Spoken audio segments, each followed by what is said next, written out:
Merci. Merci.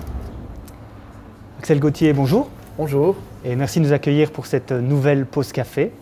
Donc, je vous présente rapidement, vous êtes professeur d'économie à HEC ULG et vous êtes également chercheur. L'économie industrielle a beaucoup évolué ces dernières décennies. Elle a beaucoup évolué ces dernières décennies parce qu'il y a moins une politique industrielle directive de la part des États. L'État n'a plus le même rôle. L'État n'est plus un acteur de l'économie au sens strict, donc ce n'est plus lui qui pilote les entreprises, même s'il y a encore beaucoup d'entreprises publiques dans les secteurs régulés. Hein.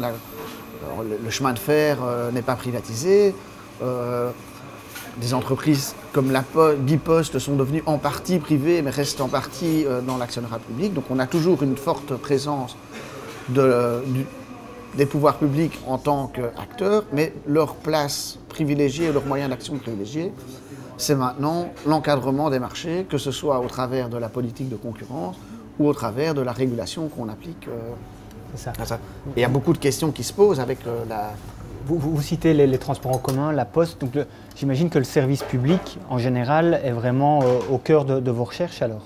Le service public, donc dans ces industries régulées, elles sont régulées en partie parce qu'elles ont une dimension service public.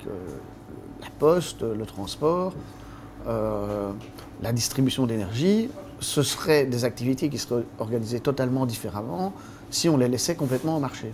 Et donc le fait qu'on ait un réseau de transport, que ce soit les bus, que ce soit les trains, avec une certaine fréquence, avec une certaine desserte, etc., c'est lié à la notion même de service public.